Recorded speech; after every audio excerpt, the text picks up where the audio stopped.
Hello guys, in this video I'll be sharing some tips how to help myself to set my personal boundaries in communication, because we are all social beings and it's essentially important for us to have a good quality communication with other people and be able to protect our territory, like setting our personal boundaries. So for me, it's really difficult still, though I had a few years of personal therapy and I studied some psychology before. So it's really crazy because I'm still learning and it's a difficult thing to me to go through and a really hard work, but it's definitely worth it. And I'm noticing that my life is really improving, and I feel that I'm doing better now without any bad people trying to use me and all other things. The more I do it, the more I learn it, the better my life is. I really feel some change. My life is now so much better than before. It cleared from many negative, toxic people in my life, and I really stopped in many cases attracting these bad people who have a negative impact on me. It's not like I stopped attracting them. It's just that I learned how to set my personal boundaries, and these people, they're just not interested in me anymore. So they're not coming to me anymore because from our first dialogue, they see that, oh no, there's nothing to do with this girl here, because I wouldn't be able to manipulate her, to use her and whatever, so I'm stepping away. So yeah, it's a really important thing. Okay, let's get started. So the first thing I really recommend to do is to define what is your territory. Know the criteria of your personal boundaries. So, for example, you are ready to speak about this subject, but you are not ready to talk about that subject. So you should have a clear idea what is that, to be able to recognize it and stop it later. Also, I really recommend not to let people saying offensive jokes about you and taking a piece of you, oh, you're so stupid, you're such an idiot, call you bad names, in a joke way and so on. Because now it's jokes, and in some time it can turn into bullying. So, of course, it depends on the company of people. Who are these people? If it's your best friend ever and it's just the style of your communication, it's one thing. But if it's some other people or other friends, and you feel uncomfortable doing that, while they're taking that piece of you, and you feel uncomfortable, you don't like it, then you should definitely stop it here. And how to stop it, I'll say in the next step. The next thing is to realize your emotions and communicate it in a nice way. Often people treat you the way you let them do that. And how can you understand that one person or another person is not good for you? Because at first you may not notice that. You may not see so much signs. You say, oh, he's calling me stupid, but it's just a joke. He's actually not as bad. But your body will react on that. You should just listen to your body and hear some discomfort, understand if you are uncomfortable there or not. That's how you define your territory as well. Your body tells you that no, I don't like it. And also, you would probably not like to be in a stressful, irritating communication throughout long term. So, of course, it's better to stop it as soon as it starts, not to be distressed due to that. And later, you're also risking to, if you handle all your emotions and discomfort inside, you're risking to just explode later. And it can be really difficult to say something polite in the heat of your emotions. So there are some phrases which you can say to people. You can learn it by heart and automatically, just like a robot, say it every time you feel uncomfortable or angry or whatever. These phrases may be really useful for you if you're like me, you are afraid to offend a person, you lose your confidence in conflict, you don't know how to formulate what you'd like to say because you're nervous and all words kind of disappear from your head. Then you should stick to these phrases and they will help you to come back to reality, to come back to what you really would like to go for in this communication. It will help you to protect your boundaries and set them up. It kind of takes a function of your ego in the moment when you are losing yourself, when you don't know what to do, you're totally confused. So it's really important that firstly you notice how your body reacts on that person, then you notice your feelings coming up connected to that person, and then you verbally express your emotions, that this person would hear you, that he would or she understand you. It should be clear. And of course, this person may not hear you, may not understand you, but it's already their problem, not yours. The most important that you said it out, you expressed yourself. And then you can decide what you'd like to do about this situation, if you're not heard. So here are some general phrases which you can use in many occasions. Something like, "No, sorry, I'm not interested in that." "Sorry, but no." "Sorry, but I don't like it and I don't need it." And so on. You can create your own phrases which make you feel more comfortable or which are more suitable for particularly your situation. Also, there are some tactics which you can use to avoid unpleasant subject for you. You can say, "Sorry, I don't want to discuss it. It makes me feel really uncomfortable at the moment. Could we please change the subject?" It's a really polite phrase. And if you're not ready to say absolutely anything about yourself and express anyhow, you don't want that, then you can just ask a question to this person. When this person is trying to talk about something you don't like, just change subject yourself without saying anything. Ask him or her a question. "What did you do last week? How's your job? How's your weekend? What are your plans for the weekend? Have you been to that museum yet?" Whatever. Just ask something to change the subject. Also, there may be excuses. If you are not ready to tell the truth about yourself and about what you feel and think to another person, you can just make excuses really. Because imagine a situation.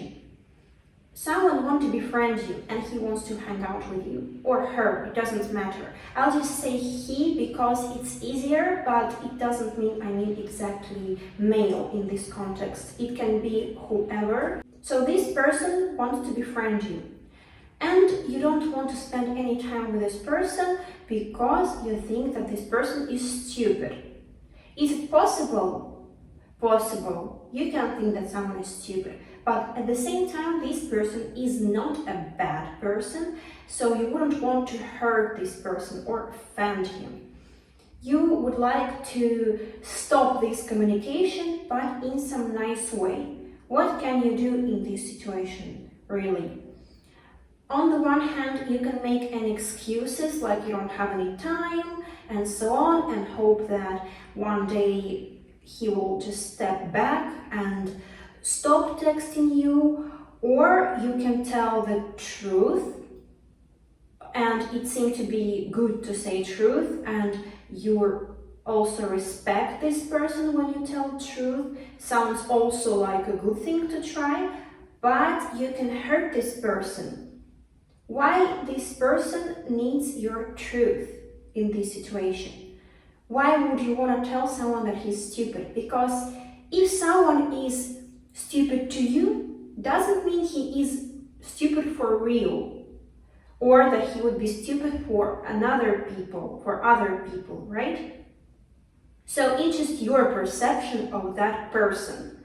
And telling such things can really offend other. So another option is to say semi-truth.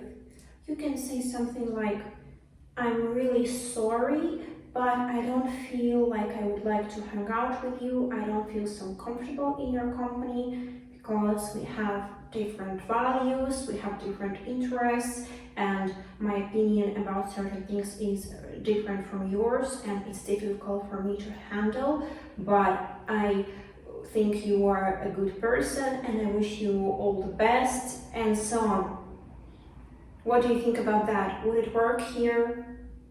I don't know really. So it's a difficult question for me, and you can write and share in the comments what do you think about this idea. Should you always be honest, but like semi-honest at some point, not to offend anyone for absolutely no reason, or you should make an excuses? I think it also depends on the context, who is this person and so on. Usually I'm preferring to tell the truth, but in a really nice way, and of course I don't have to tell all the truth, because as I said before, it can be not really needed in that context and just rude and even breaking rights of another person. So it's a really common thing when you should reject someone or you are being rejected, and it's very sad and painful, but you can survive. It doesn't mean that nobody else will ever like you and something like this. It's just like there can be many reasons why it doesn't work. But it's always possible to find a person with whom you would be good friends and spend a good time together. Of course, you should work on yourself to be nice to others, not to be toxic, to have some self-reflection, to know how you're acting, to attract good and positive people and develop with them together. And just be happy.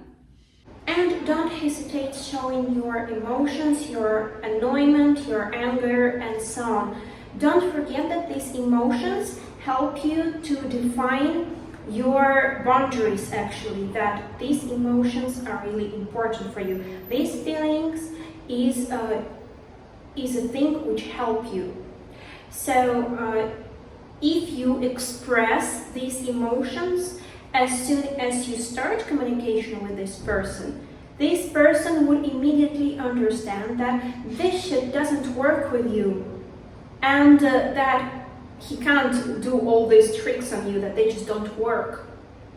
And if you keep on letting that person doing this shit towards you, then he would just continue doing it throughout the long term till you stop it. And to stop it would be more difficult later than from the beginning. And it can cause a conflict as well. So that person may say, oh, you changed, you are so different now, you became so egoistic, you became so rude. What do you mean you can't drive me today? You've been driving me like every day before, throughout a year. What happened to you? Why did you change? You are like egoist, you're a bad friend, and whatever. So It's important because you obviously don't want these friends, because it's not a real friend. He would probably befriend you because he was getting something from you, like you were driving him, for example. So that's why he likes you. That's why he wanted to be your friend, not because of something else. And it's a waste of a long time. It could be like a waste of a year, years, and whatever. I had a lot of mistakes done like that. And I'm going to share a story from my personal experience with a friend I had before. Story which I had with my ex-friend started in my teenagehood and luckily finished at late teenagehood as well.